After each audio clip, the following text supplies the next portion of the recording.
আজ আমরা একটা ইন্টেলিজেন্স পোস্টমর্টেম নিয়ে কথা বলবো। ফোকাসটা থাকবে একটা বিশেষ ঘটনার ওপর, ঠিক সেই মুহূর্তটার ওপর যখন একটা গোপন লড়াই হঠাৎ করে সবার সামনে চলে আসে, একটা পাবলিক কনফ্রন্টেশনের রূপ নেয়। এই কথাটা কিন্তু গল্পের মূল প্রতিপক্ষ দ্য ভেল কমান্ডারের। আর এই কথাটা বলা হয়েছিল সবকিছু বিগড়ে যাওয়ার আগে।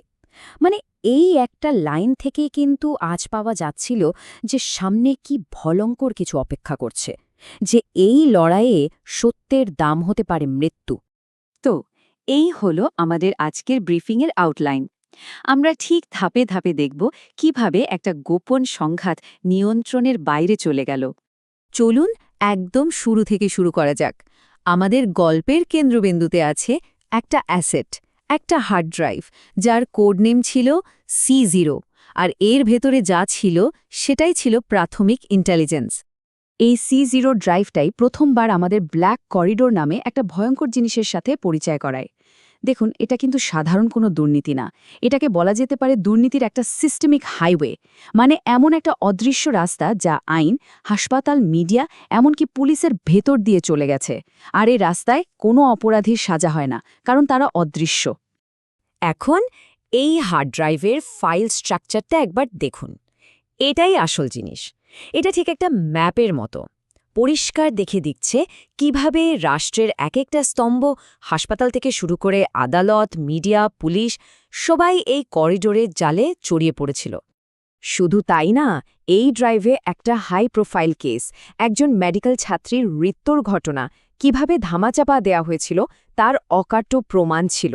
মানে টেবিলটা দেখলেই বুঝবেন কিভাবে অটোপসি রিপোর্ট, সিসিটিভি ফুটেজ সবকিছু একেবারে সিস্টেম্যাটিক্যালি বদলে দেয়া হয়েছিল। আর এই কাজটা করেছিল হোয়াইট ভেল।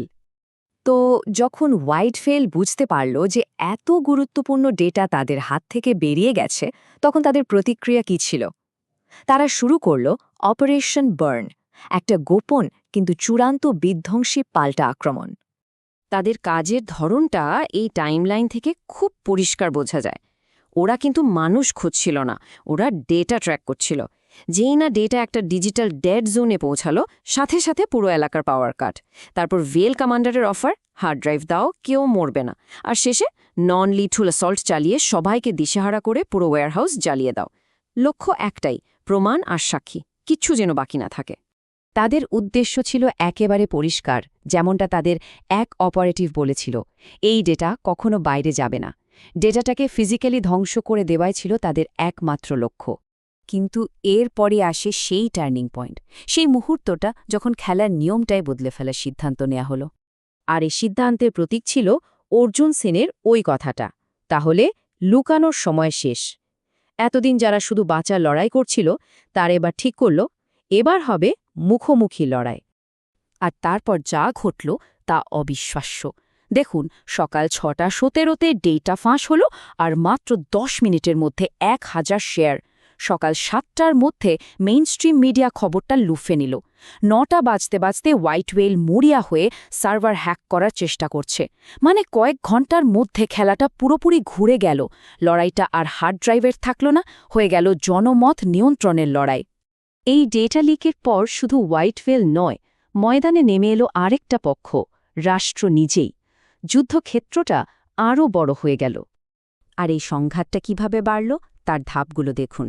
প্রথমে ছাত্ররা রাস্তায় নামল, তারপরই এলো সরকারের বিবৃতি। বলা হলো এটা অপ্রচার, জাতীয় নিরাপত্তার জন্য হুমকি। এরপর পুলিশি অ্যাকশন, আর সবশেষে অর্জুনের সরাসরি ভিডিও বার্তা, যেখানে সে সবকিছুর দায় নিয়ে বিষয়টাকে জনগণের জবাবদিহিতার প্রশ্ন হিসেবে তুলে ধরল। মানে তৃণমূলের প্রতিবাদ থেকে একেবারে রাষ্ট্র বনাম ভিন্ন মতাবলম্বীর লড়াই। এখানে সবচেয়ে গুরুত্বপূর্ণ বিষয় হল রাষ্ট্রের প্রতিক্রিয়া কিন্তু খুনের ঘটনা নিয়ে ছিল না, তাদের ফোকাস ছিল ডেটা ফাঁস করাটা যে একটা অপরাধ সেটার উপর। তার মানে তারা প্রকারান্তরে সেই দুর্নীতিগ্রস্ত সিস্টেমটাকেই রক্ষা করার চেষ্টা করছিল, যেটা এই ডেটা ফাঁস হওয়ার ফলে সবার সামনে চলে এসেছিল। এই প্রকাশ্য লড়াইয়ের একটা অপ্রত্যাশিত ফলাফলও ছিল।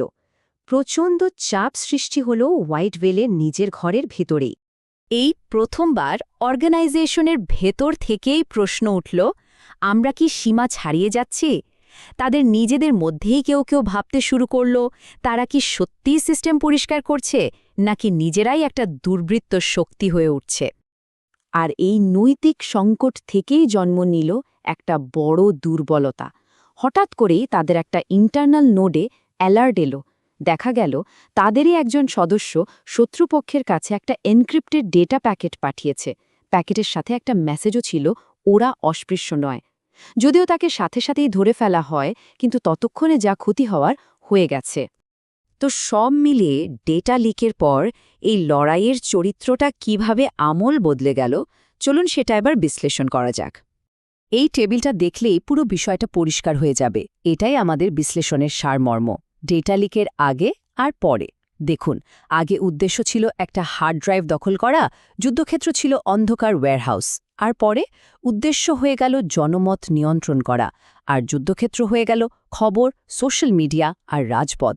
একটা ছিল হার্ডওয়্যারের লড়াই, অন্যটা হয়ে দাঁড়ালো মানুষের মন আর বিশ্বাস জেতার লড়াই।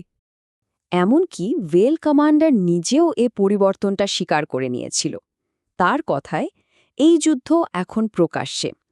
সে বুঝতে পেরেছিল যে লুকিয়ে থাকার দিন শেষ। আর এটাই আমাদের শেষ পর্যন্ত একটা খুব জরুরি প্রশ্নের সামনে এনে দাঁড় করায়। যখন একটা যুদ্ধ আর গোপন থাকে না, যখন সেটা সবার সামনে চলে আসে, তখন তার আসল মূল্যটা কাকে চোকাতে হয়? এই প্রশ্নের উত্তর অন্তত এই কেস ফাইলে এখনও পাওয়া যায়নি।